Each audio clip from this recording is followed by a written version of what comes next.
Good evening and welcome to the Way Out Show. I'm your host, Dane McCarthy.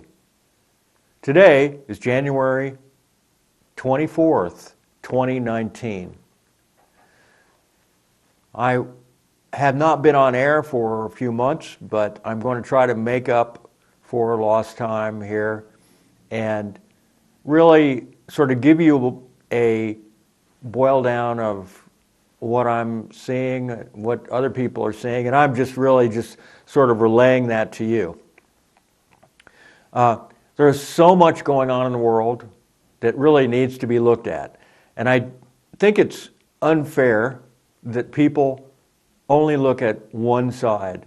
We have this polarization going on that is perpetuated by the mainstream media and many of these groups that are working toward one world government. They have the globalists, the people who want to run the world from their mansions, their little city-states, their capitals, would really like us to give up national sovereignty. And what is national sovereignty? National sovereignty is the ability of a people who live within a country to make up their own mind about what type of government that they want. And they have leaders who they can reach. They can reach those leaders because they're in their own country. If you have global governance, if the entire world is run by a few men in, whether it would be Brussels or Berlin or Washington, D.C. or Moscow or Beijing or someplace like Tajikistan or something, way out in the middle of the desert, thousands of miles from anywhere, people can't access them. You cannot get to those leaders. And this is what's required. People have to be able to remove those leaders if they want to. We have that situation, and that's why they want to remove national sovereignty. And the reason why people want open borders in the United States, that's why is because they want to reduce and eventually destroy national sovereignty. Nancy Pelosi is struggling with Donald Trump right now because she wants open borders. Now they claim that they want border security. Nancy Pelosi and the Democrats claim that they want the rule of law. They're really lying about this.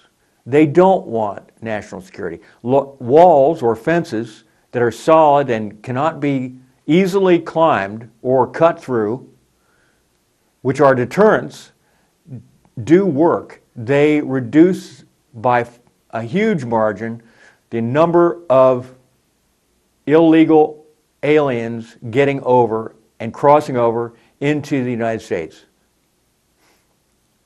But they don't want that. They want drones.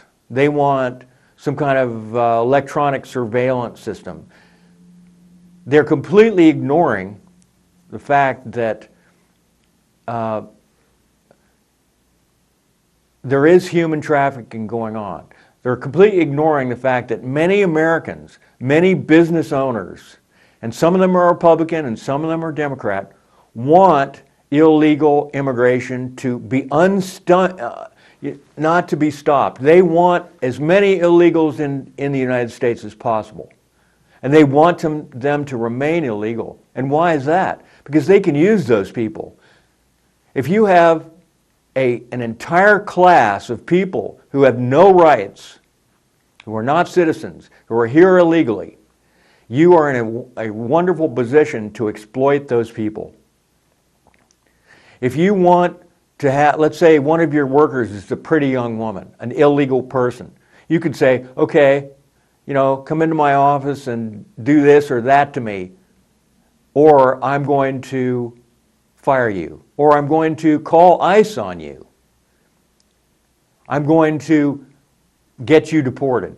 You're illegal. You do what I say. This is a way to get power over people. And this is one thing that you never hear about in the mainstream media. You never hear about all the people who are making money by delivering illegal aliens across the border, these coyotes.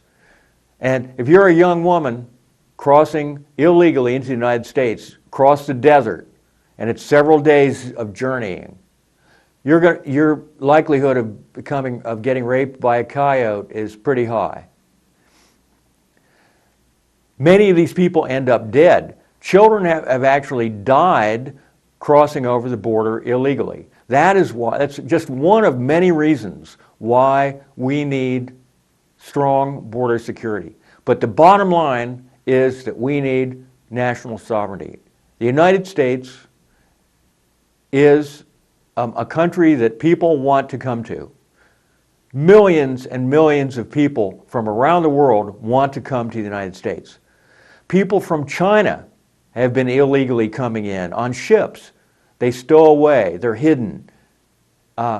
They've been coming to the United States illegally. People from all over the world, from so many different countries.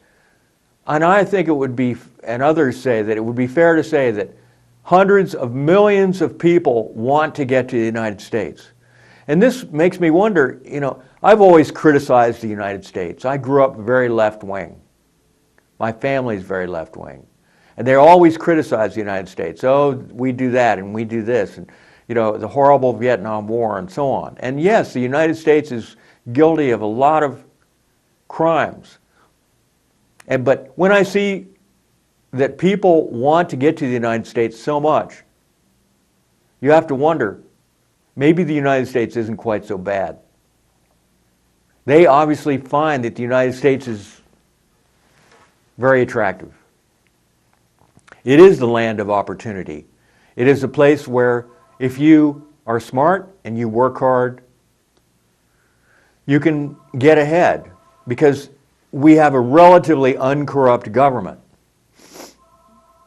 In other countries, you can never get ahead because the corruption is so bad that if you have something, it can be taken away from you. Your business can be just taken away from you by the gangsters who are the government.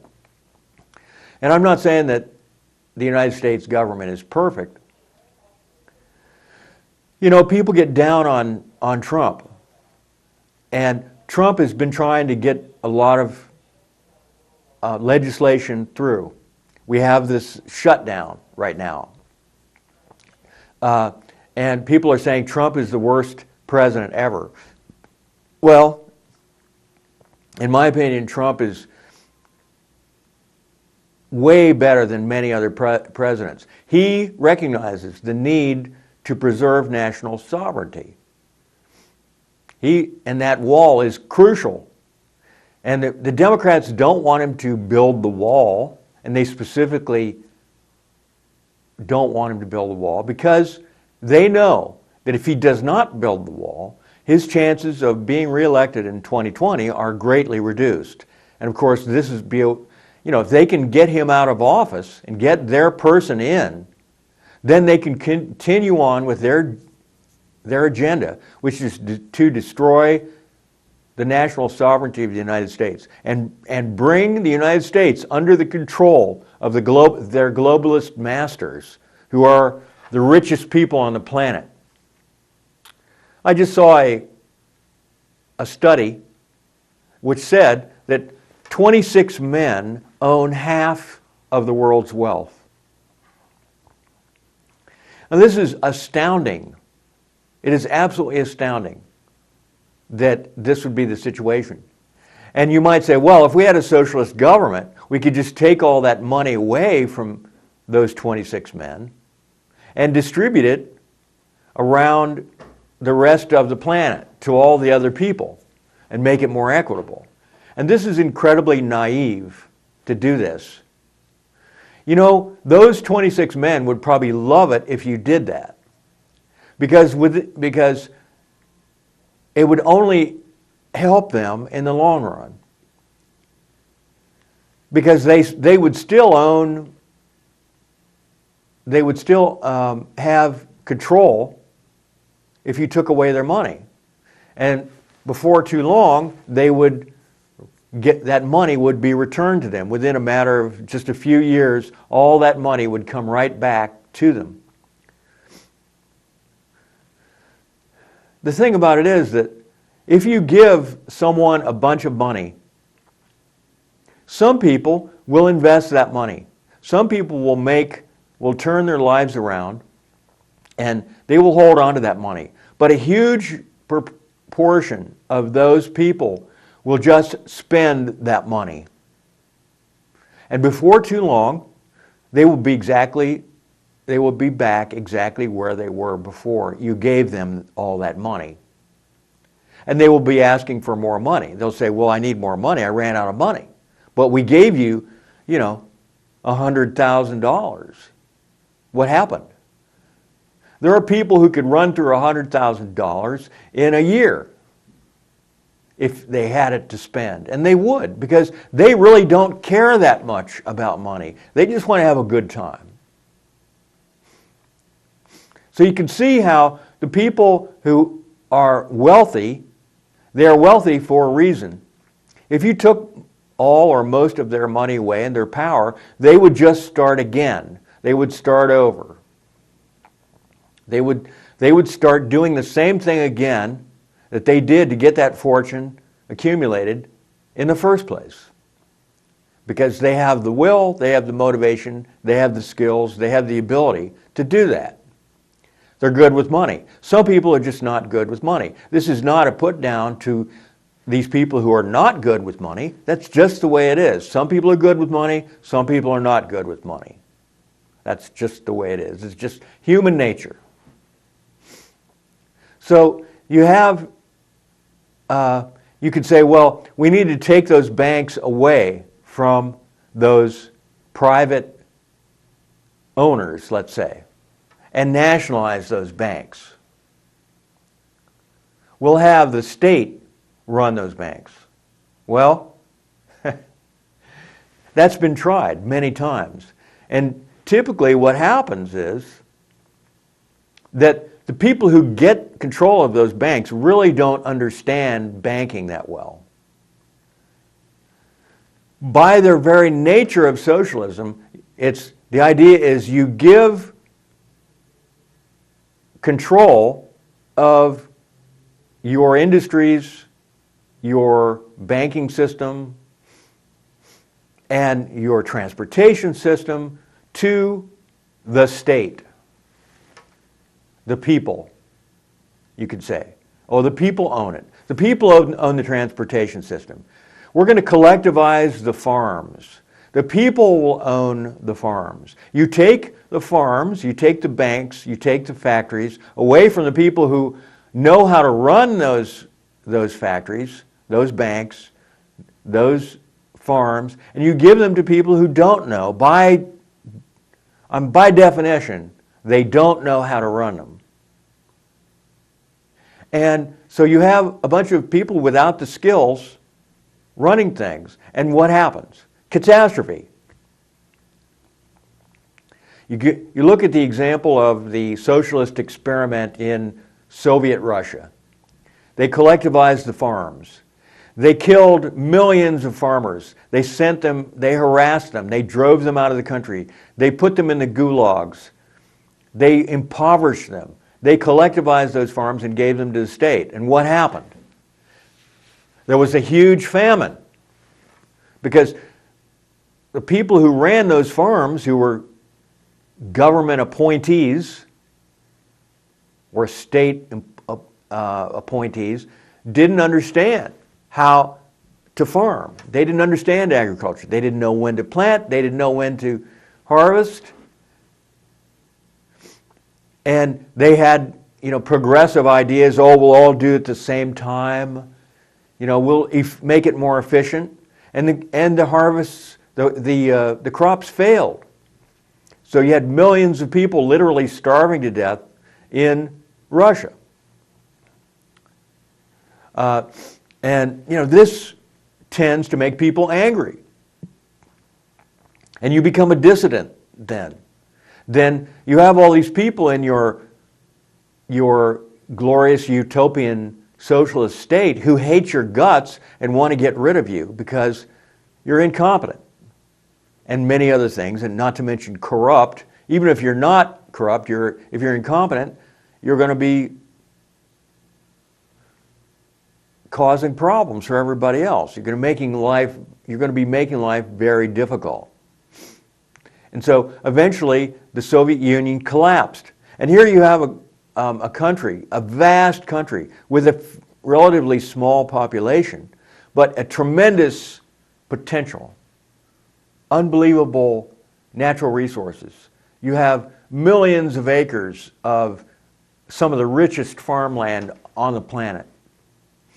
You have lots of oil, you have natural gas, you have just about everything you would need in a huge country like the Soviet Union to prosper. And yet people didn't prosper.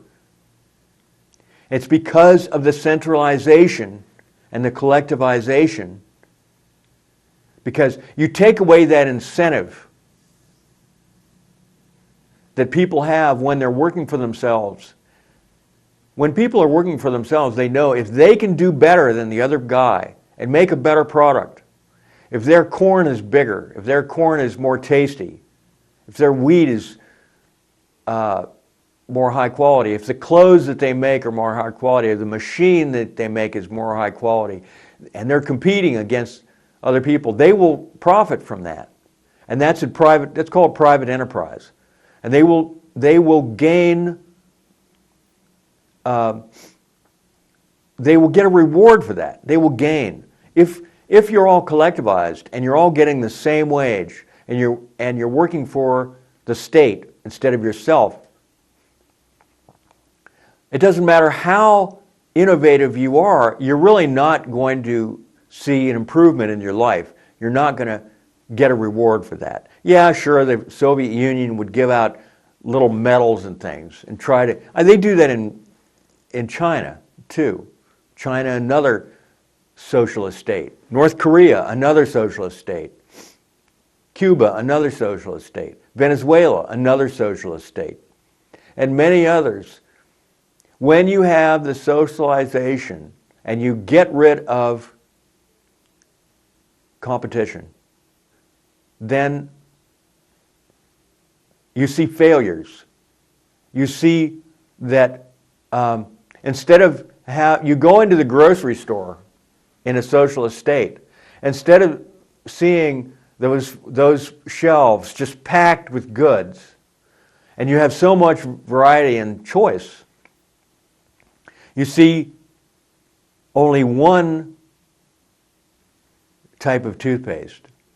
You see only one type of cereal, or maybe two types of cereal. And you have shortages.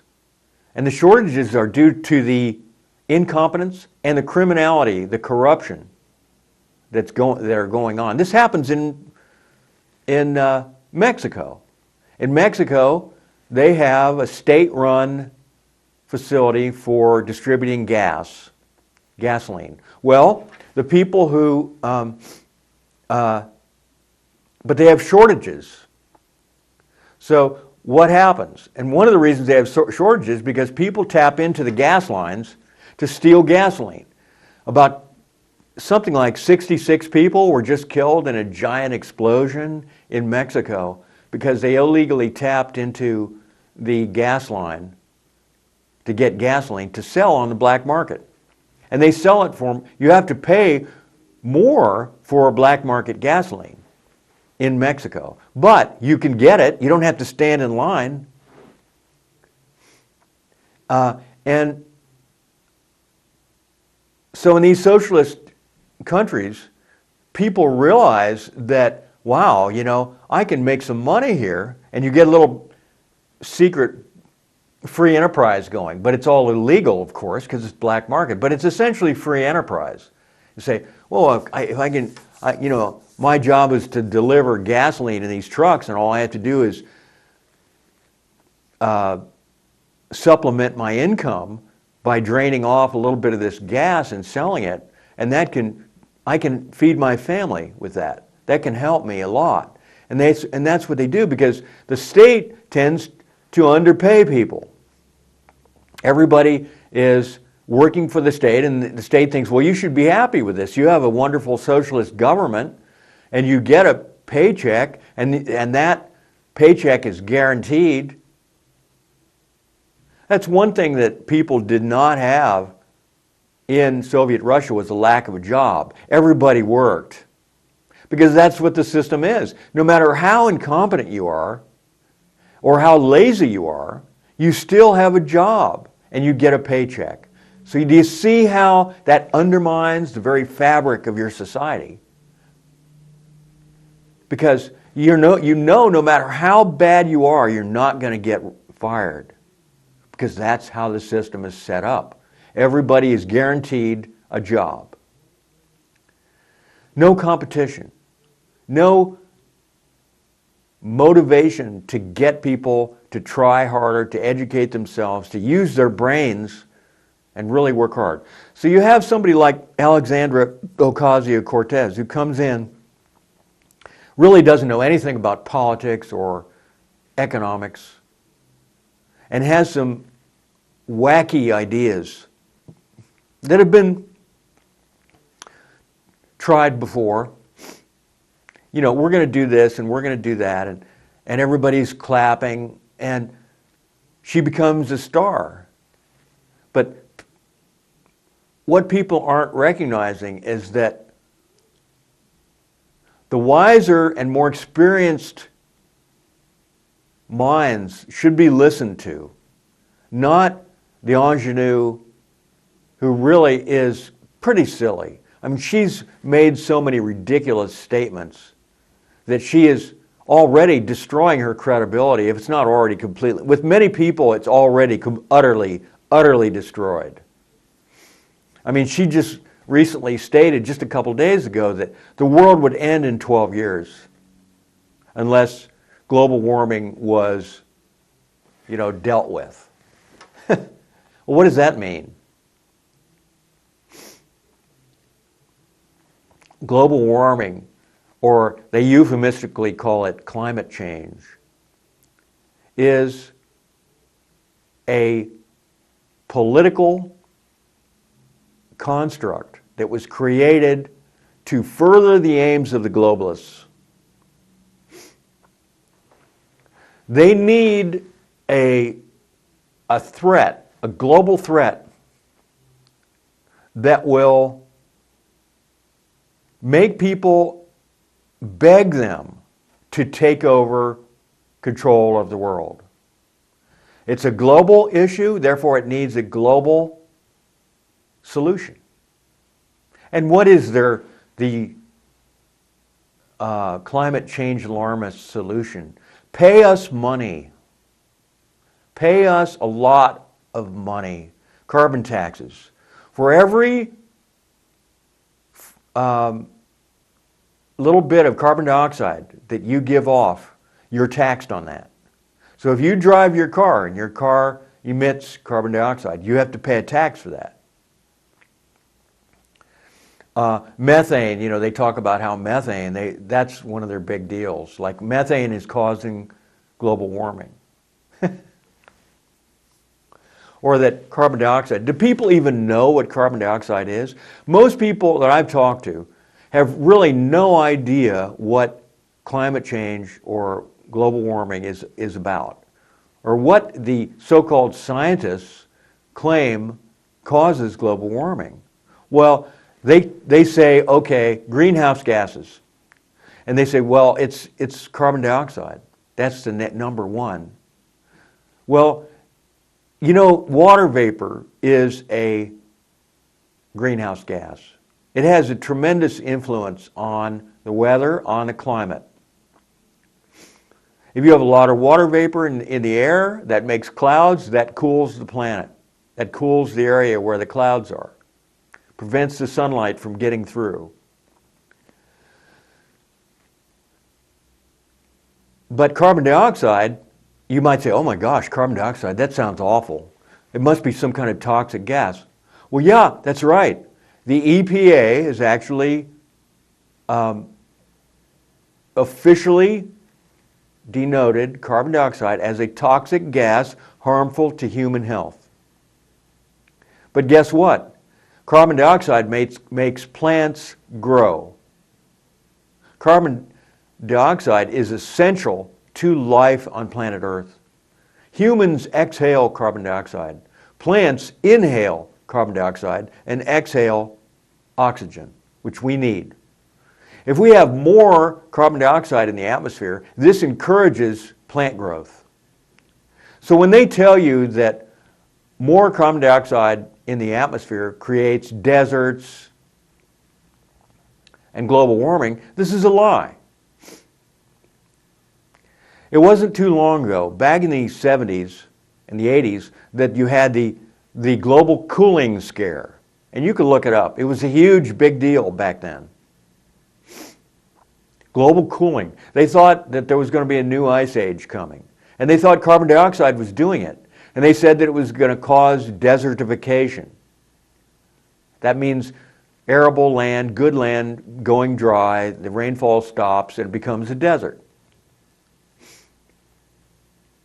Then they switched in the late 80s. They decided they would go with global warming because it looked like the Earth, well, they were looking at the reports and the Earth wasn't cooling, it was getting warmer. So they said, okay, we're going to go with that. We're going to say that humans are causing it. And only government, big government, can save us from catastrophe. So you have an idiot, an ignorant idiot, like Alexandria Cortez, saying that the world is going to end in 12 years. And she said, well, the UN said that. Well, yeah, the UN probably did say that. But the UN has been completely taken over by certain interests that have their own agenda. And what they want is money. They want money. They just feel like we should be able to have some of that money that the wealthy countries have. Because otherwise, global warming, which we are not causing, because we are not industrialized, is going to destroy our country, and everybody's going to die, and we deserve money. Or they'll say, they use the blackmail technique. They'll say, well, we are going to industrialize and really pollute the environment with carbon dioxide unless you give us a lot of money. So basically the leaders are just saying, if you give me $100 million or billions of dollars, which they will essentially put in their bank account, I will industrialize my country.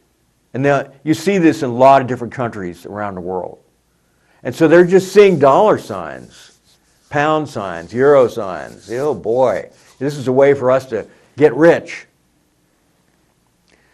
It's not by accident that many leaders, when they become a leader in many countries, suddenly they become billionaires. That just doesn't happen because of their salary.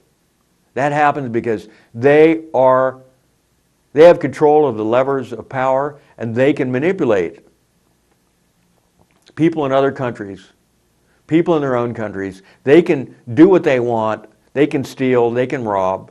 They can take whatever they want, get the no-bid contracts. They can get their personal bank account incredibly high. They can hire their own people to run things. That's one of the reasons why Trump was elected, because Trump has so much money already. People thought, well, he won't enrich himself at our expense. He's already wealthy, very wealthy. And in fact, Trump has actually lost a lot of money since he became president, because he has other priorities right now. And he knows it would look bad if he was continuing, to work and try to make money for his own personal life. And he has tried to separate himself as much as possible from his business, or the many businesses that he has, some of which fail, some of which prosper, but which have enriched him over the years quite a bit. But Trump genuinely wants to do what's right for the American people, and really for the world. And he's already having a tremendous impact. This is one of the reasons why the Democrats hate him so much. And the establishment, it's the Republican establishment also, many of them are against him because they see that he is not one of them. They don't have anything on him. They say, well, what about Stormy Daniels? Didn't he have an affair with Stormy Daniels? I mean, maybe we can impeach him on that. I mean, how desperate is that? If he did have an affair with her, that's really between him and Melania. That's a personal thing. Stormy Daniels herself, and I saw the interview with her, said that they had sex one time and it was consensual. And then he, I guess, gave her a bunch of money.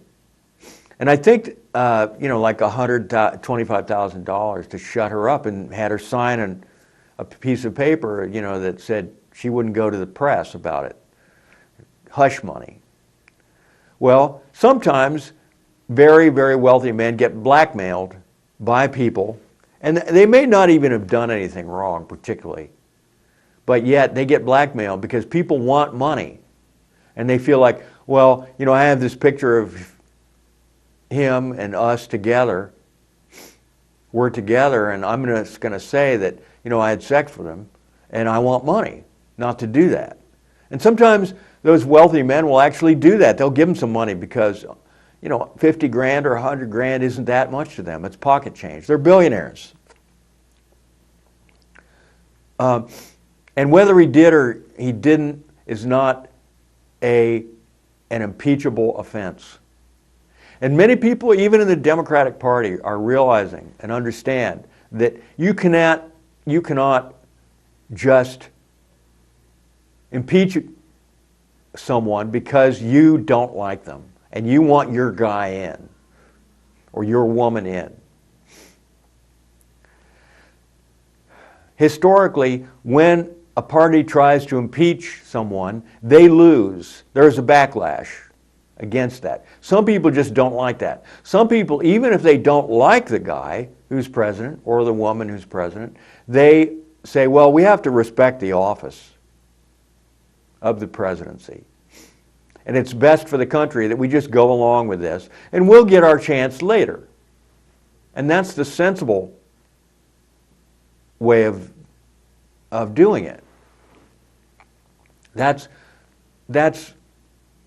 more reasonable. That's the democratic way. That's why we still have a democracy in this country, because you have both sides fighting it out, fighting with each other, arguing with each other,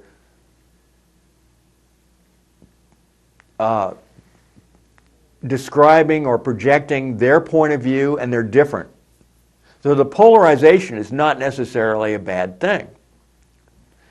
When the whole government is of one accord, because let's say one side is completely and utterly crushed the other side, then you have the potential for tyranny.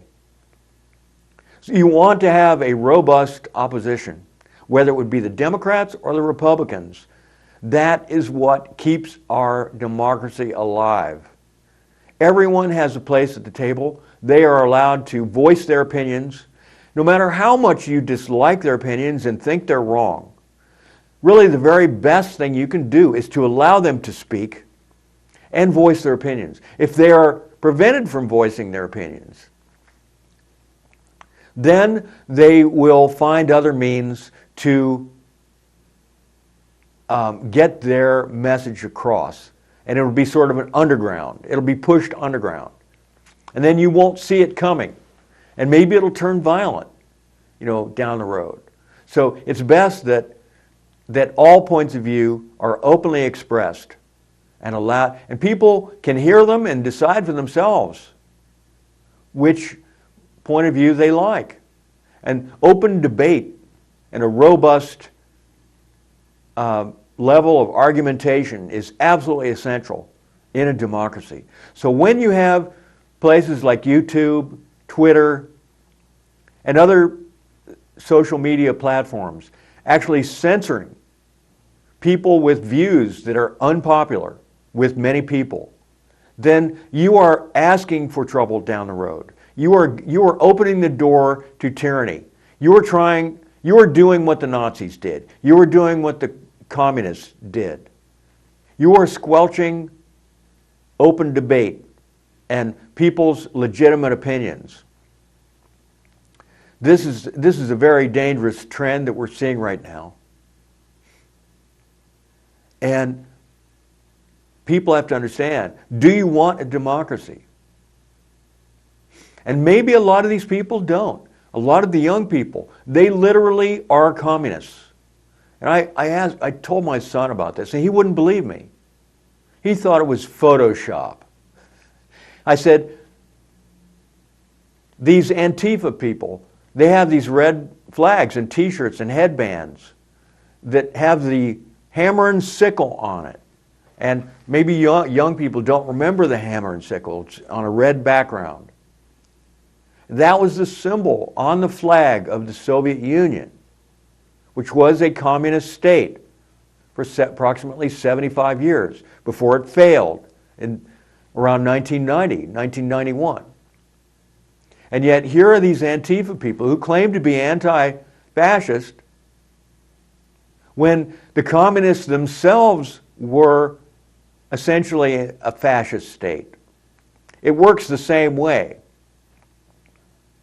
Very similar. It's tyranny. Tyranny is tyranny, whether it's on the left or the right. And the tactics of Antifa are intimidation and violence. And this was not Photoshop. And I told them, these are not still photos that you could Photoshop a hammer and sickle onto their flag or onto their t-shirt or onto their headband or their mask. Many of the Antifa, almost all of them, they go masked. They wear masks. And their face is covered. Oftentimes, they'll have a hammer and sickle on their face mask or the handkerchief that they're wearing, that they're covering their features with from the nose down, so they can't be recognized. So, I mean, this is a resurgence of communism. And,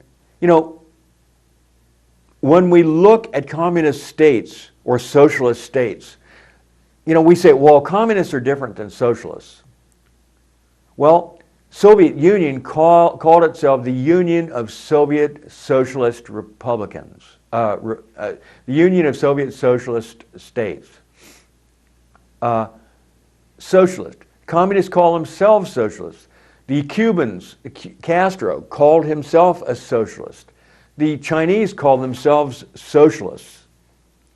So communism seems to me to be kind of a deprecatory term that Western journalists label people with. But it's essentially the same state. Well, they say, well, Sweden is a socialist country. And look at how great they're doing. Well, Sweden is not a socialist country. Sweden, Denmark, Netherlands, they have some socialist programs, but they are not socialist countries.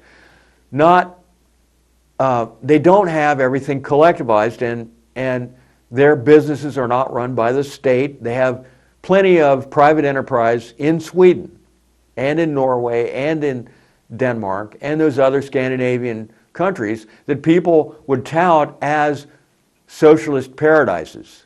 Well, they're not paradises because they're socialist.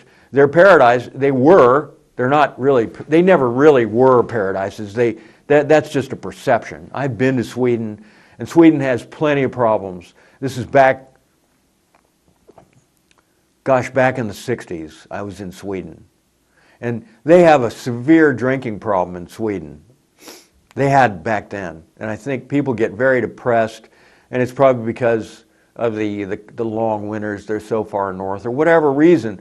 And I talked to a guy from Denmark, I remember, and I said, well, is there anything negative about your wonderful state that you live in?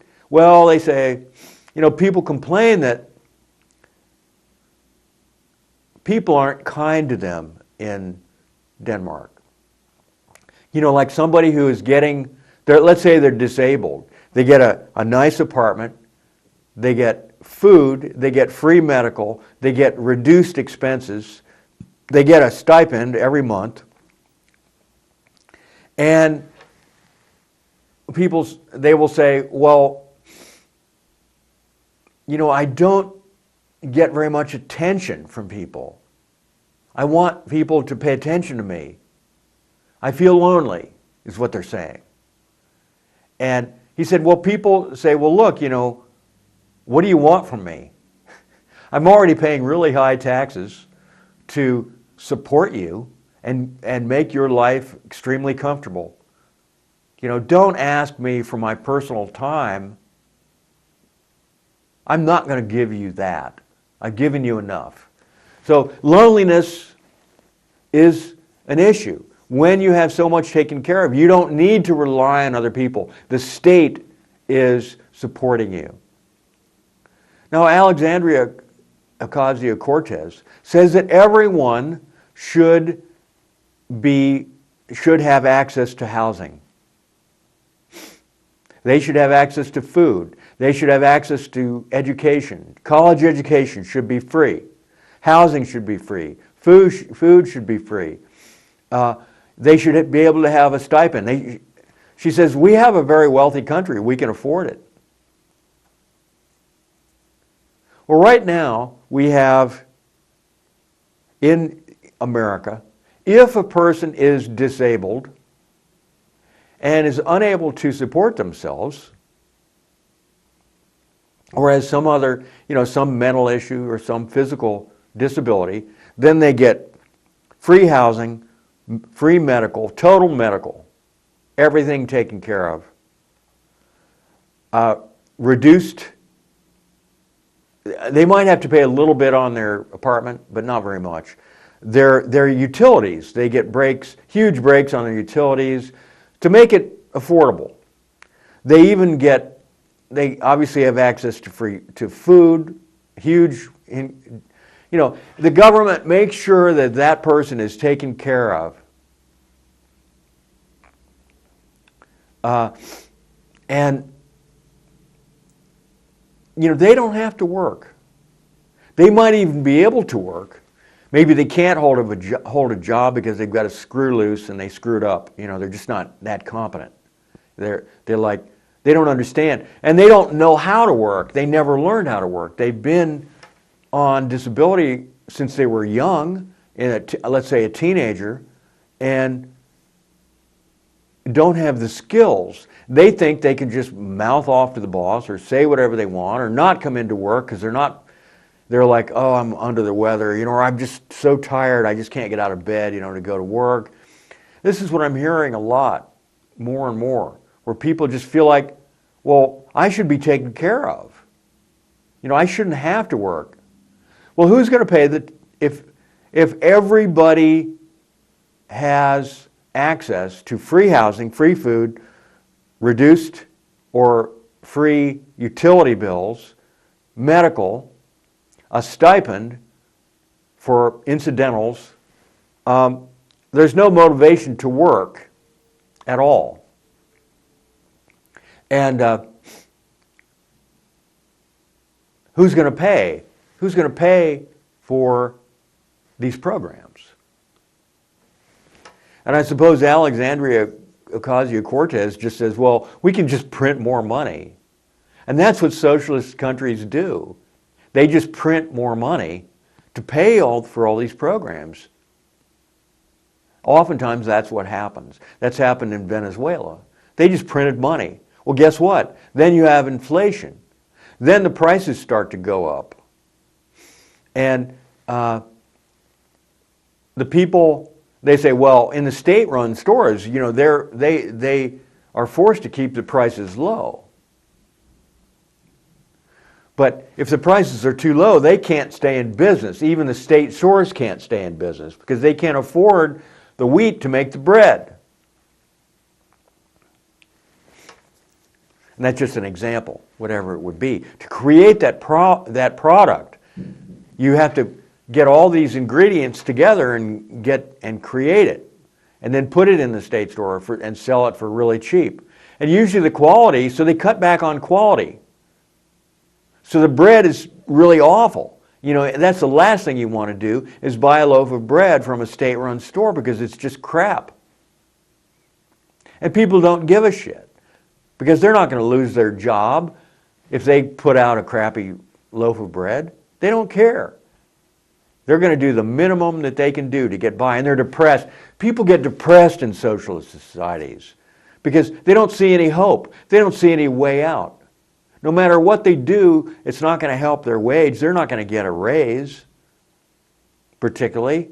But the socialist government wants to keep everybody equal, everybody on the same wage. And every time capitalism will start to creep in, it'll become illegal. It'll be some illegal stuff that they're pulling behind their back. You know, it's illegal. I mean, it'll be a black market economy, and that's where the good stuff is. And you have to pay more, but it's quality. You get the good bread or the good widget or the sturdy clothes, you know, that you can, or whatever it is you need.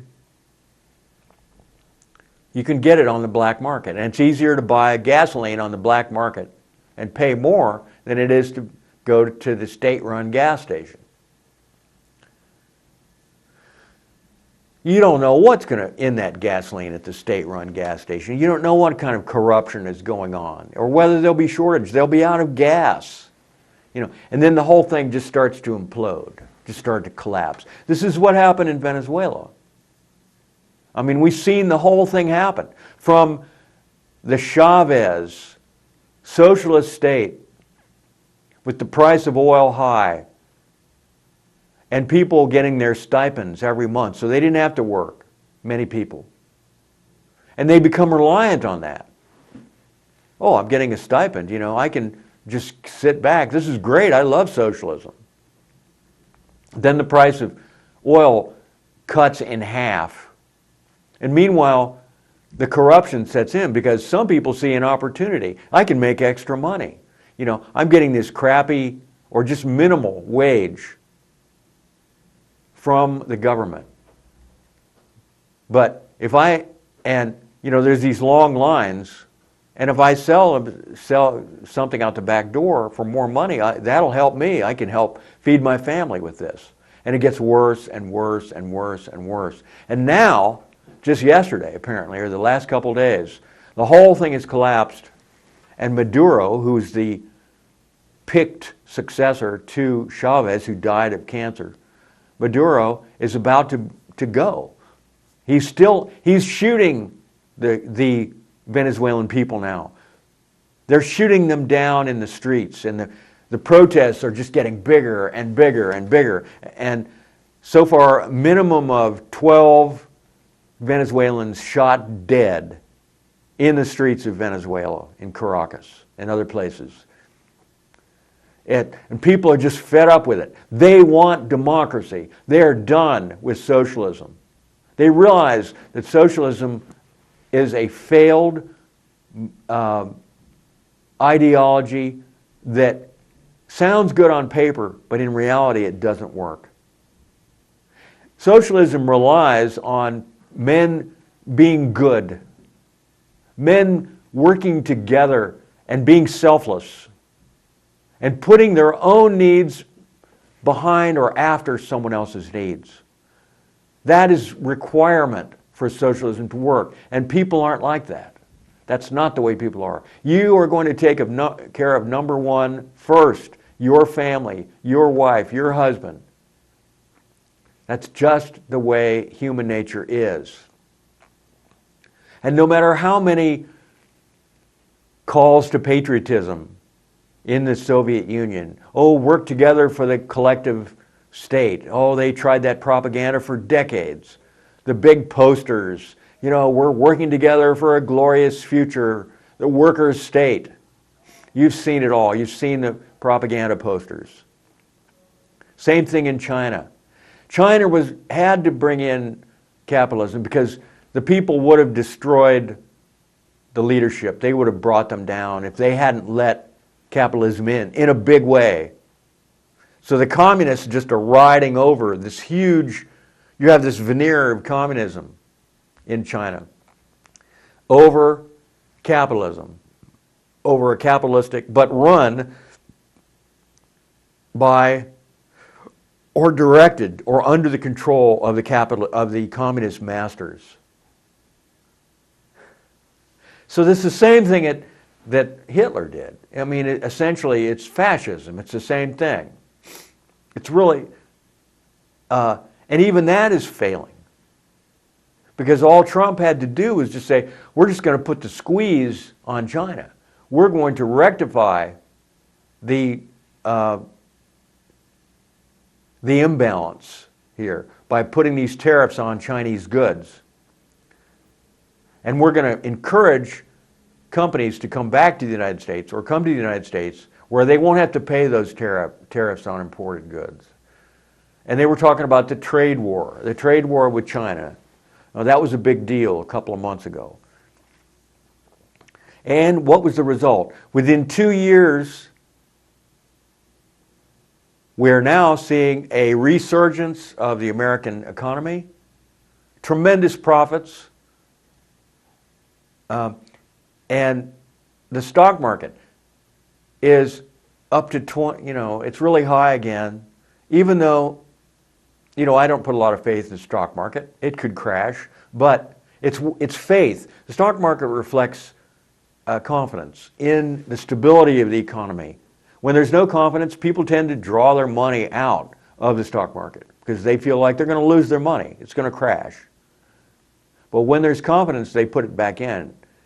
And even though the Fed raised the interest rates a lot and they temporarily caused the stock market to fall, it came back up despite that. So now they're in a much better position than they were when Obama was running the show, when you had zero or less than zero interest rates. And really, of course, the Federal Reserve is a whole separate issue. I mean, that is a criminal organization itself that's run by the globalists.